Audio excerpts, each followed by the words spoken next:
I am so excited about this person that I'm about to talk to because you hear Nanny Connie always end her lives in saying, give something back to the universe because our children are in desperate need. Well, here's someone who understands that our kids are in desperate need. And you need to understand it even more. It's just not some old woman sitting on the street corner blowing smoke up your dress tail. Oh, hell no, dog. We've got a story to tell and we're about to talk about it. My friend Tara Kangarloo. Hi, my love. Hi, thank you so much for having me. Oh, thank you. Thank you for showing up. I appreciate you taking time out of your morning and Thank your you. day to talk with me. So My thank you. pleasure. Thank you. As you just heard me say, giving something back to our kids is so important. I've been blessed to travel the world and see the needs. And no matter what language a child speaks, they all have the same need. They need that human touch. They need someone to care and have compassion. I appreciate you bringing light to this story because kids need to have love and we need to do better as human beings, so thank you. Thank you. It's definitely an important topic, and I mean, kids are the future, and I think my job as a journalist, uh, has enabled me to witness life from different vantage point of people affected by different crises around the world, and really just see the humanity in all of that. Nani Connie, I think it's so important for us, as we in the US go through the pandemic, the economic challenges, everything we're seeing on the streets right now, to not forget that, the humanity is what connects us no matter where we're from, no matter, what we're going through.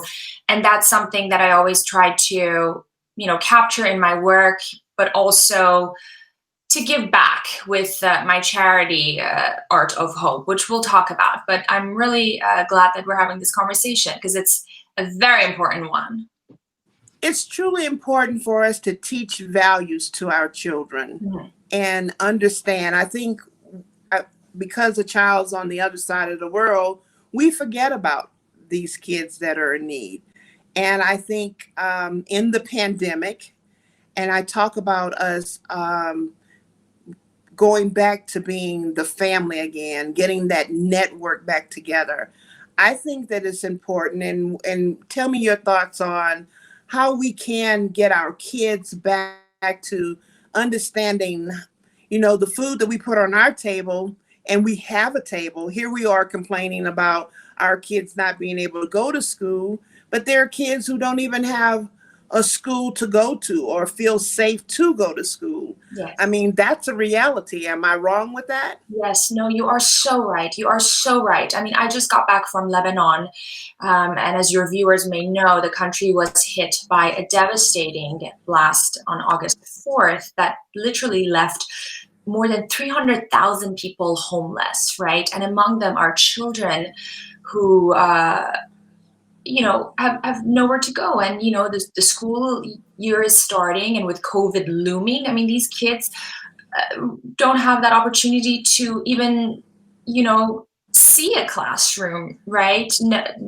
Let alone decide if they want to go or do virtual, learning as our kids do in the US.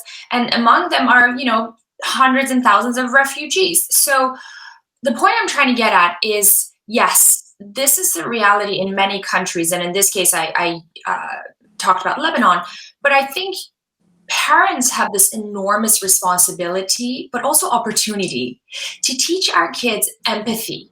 And that's something I really want to focus on is Right. we can instill, empathy from a very early on. And you talked about values. And I think among these values, empathy, again, based on my experiences, seeing both sides, is key. Because when you grow up with empathy, kindness, generosity, humanity, all these good things come with it. And you are able to put yourself in the shoes of others without feeling guilty, and I don't want parents to, and my friends are parents and my colleagues, I don't want people to feel guilty Nanny Connie. We shouldn't feel guilty because we have food in our, on our table, or we have the opportunities that we have in our communities or in our cities. But we should take that knowledge and that opportunity to give back and channel it to empathy, and not only just teach that to our kids, but also channel it to ways to contribute to those who don't have. I think what you're saying needs to be shouted from the highest mountaintop on a regular basis. I always say to my viewers and to my village is that, yeah, sometimes I do come back and say the same things over and over, because it's like when you're teaching a child something that you want to stick, you are in the repetition mode. You want it to stick, so you say it consistently. You say it all the time. And for us as parents, it's hard to bend a tree that's already been bent. Yeah. It's easier to bend a young sapling of a tree. So that's where we are with our kids right now. I say, look at the pandemic as being the opportunity to teach our children empathy, selflessness. Don't be selfish. Exactly. We're great at being selfish. Yeah. So now we need to be selfless.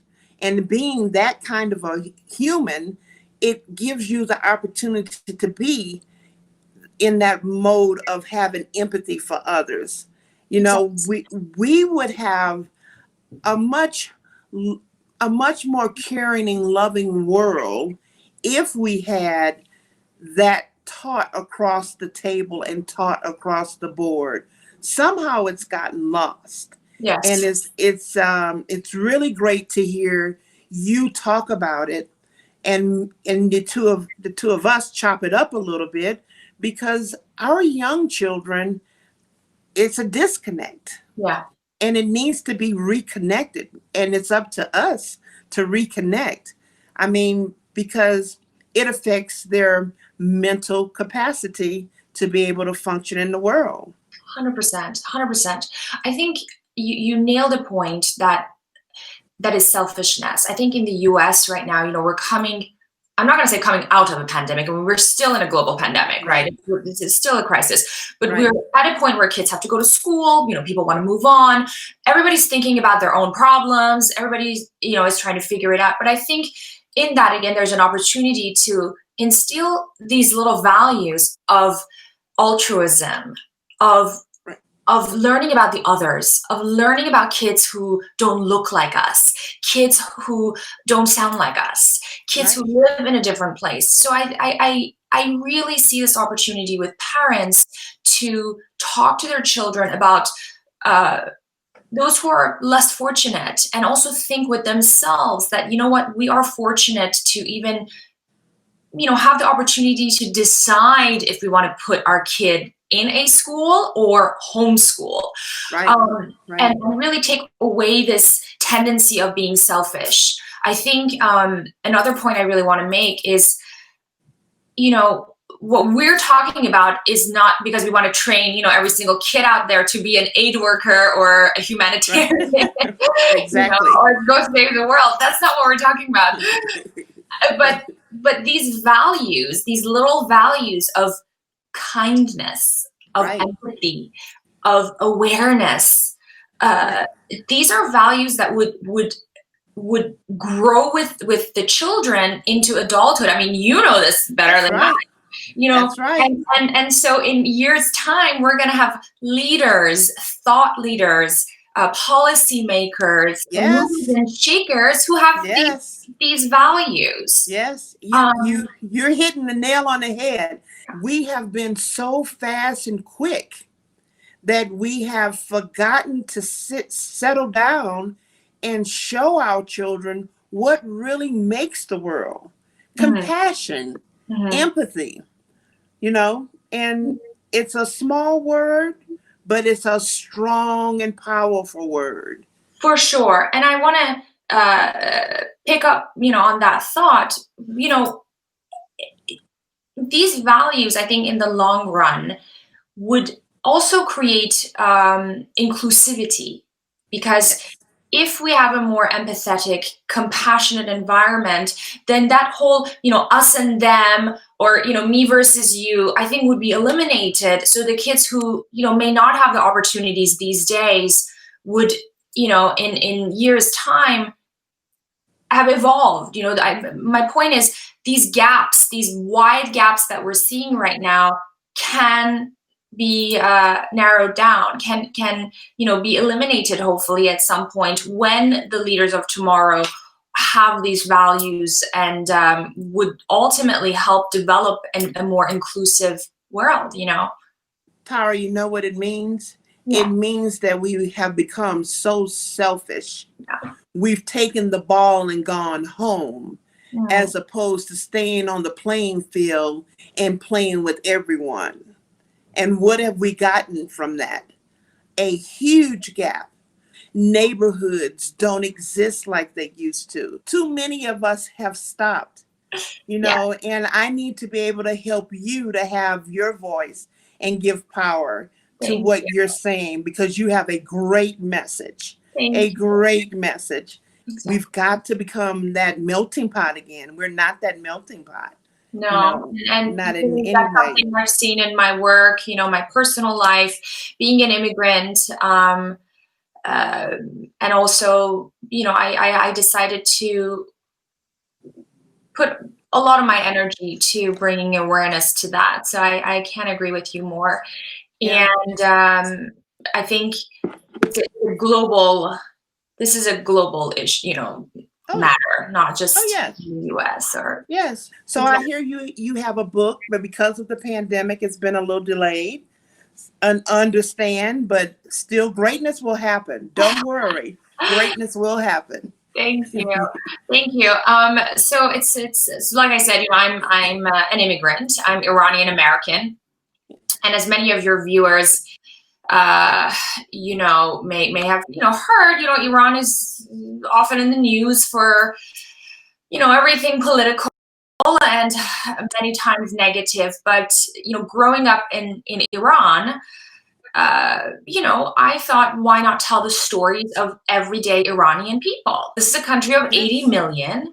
Much of the population is quite young, and their dreams, aspirations, hopes, it's all the same as those of us in the US and elsewhere in the world, and that was sort of the bigger message that I wanted to draw, is that, what, guys, yes, there are political issues everywhere, there are challenges everywhere, but fundamentally, it's the people stories that matter. Yes. You cannot pretend to know a country or a culture, or quite frankly, the political issues of it, without knowing the people. The So, people. That's uh, right. having covered, Middle East at large, I Yeah. said, you know what, I'm going to take a step back and write about the Iranian people, because we never hear about the Iranian people. We just hear about, the crazy politics, or we have these caricatures of Iran. We have movies like 300 or Argo, or, I mean, you Yeah. remember Not Without My Yeah. Daughter. I was Yeah. little when that came, but you know what I mean? Those are stories of Iran, but that's not the entire Oh, story. yeah.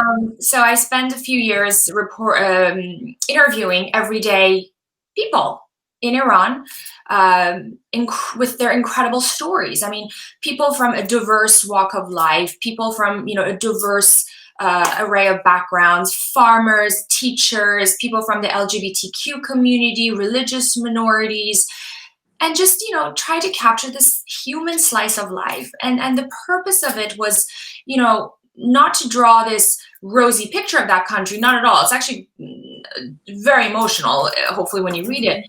But the purpose was, when you read the book, Nanny Connie, you take a seat back and realize that, what, that mother's worries and concerns for Amen. her two sons is the same that I had when I was raising my daughter. That's And right. oh my gosh, that woman lives in that country. And lo and behold, I didn't think, of her that way before. It's to build these bridges between people who are only told to think about each other in a singular way. Mm-hmm. And I think this goes back to our overall conversation, which is, as we raise our kids, let's give them this global outlook to go and learn about other people, to go and find answers about other Yes. cultures and other countries and other religions and other ethnicities, because knowing that would allow them to grow without fear, would allow them to grow with Mm-hmm. empathy, would allow them to grow with compassion.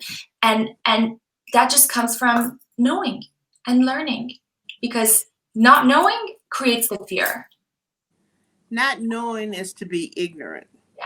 And there's a lot of that because a lot of people want to say, oh, no, no, no, no, I know. No, you don't know. You Exactly. can't know if you have only lived within the bubble and never traveled outside of that bubble. Again, I give great praise to my job because it's given me the opportunity to understand exactly what you're saying. Every mother has the same wishes, hopes, dreams, and fears for their child, every Mhm. parent. Yeah. And we need to understand that. And we can't understand that if we only keep the blinders on for the area that we're in. Hmm. Yes. And No, and and definitely. to act out of fear is to act out in a negative way sometimes. So you need to understand and see where people are coming from. I talk to my families all the time about learning a second language.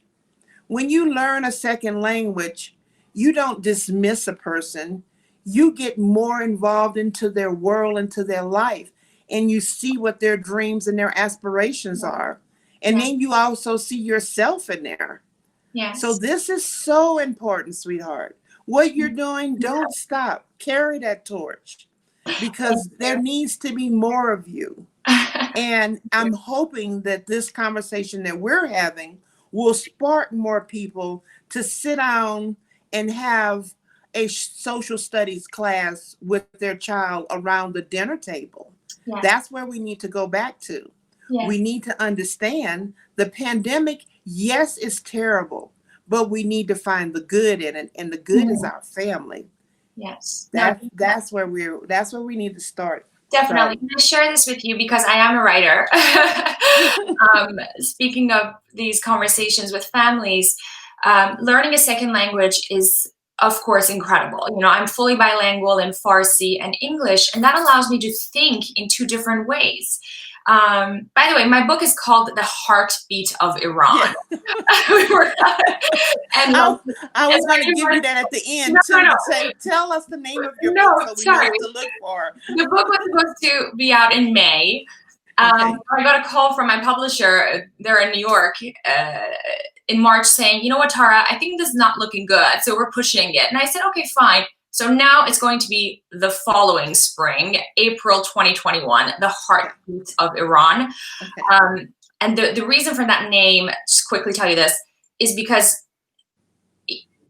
it's the people who make the country. It's the people who make the country beat. It's us Americans who make America beat, not the leaders who are in the office for a couple of years and they will go. Okay, they're not there Yes. forever, right? Right. In same with anywhere else. It's the Iranian people who keep that culture and richness of the Persian culture, not the you know deplorable people who are in charge of that country right now. So hence the name. And yes, it's postponed to next spring. But back to your point about the learning languages and having these conversations, being the writer that I am, I also want to suggest to parents to maybe pick up children's stories from other cultures. There are a ton of resources out there. There are a lot of books out there that are translated. And I think one of the greatest ways of learning insights into different cultures and languages and backgrounds is to learn is to read fairy tales and children's stories from those cultures. Mm-hmm. So complementing your thoughts on these fantastic dinner table conversations, pick up a book and read your child fairy tales from, an Arab country, a Southeast Asian country, Mhm. a Chinese country, or China, or, a European country. So just travel through books. Yeah, you can. You can. We need to. We need to desperately. We need to read more with our kids. We don't have to. All we don't all have the means to travel the Yeah. world, but the library gives you the opportunity to travel the world and back again. So Yes. there are many ways to say I can. It's easy to say I can't. That's the quick way out. Yeah. So I can get a library card. I can go to the bookstore and buy the book. I can talk to my children and have family dinner. Exactly. So Exactly. let's use that in a positive manner and help get things back on track, because we are in desperate need. And this is going to continue to get even worse if we don't. Mhm. So again, I say to you, my love, thank you so very much for being a part of our village today and sharing your passion and what you've done. And understand, guys, she's serious. And you need to be as serious as she is and as serious as I am about helping us all get back on track. So I want to thank you again for showing up and giving me this opportunity. Your book again is? It's the heartbeat of Iran, and my charity organization is Art of Hope, that focuses on mental health and trauma relief for refugee children and vulnerable families in the Middle East.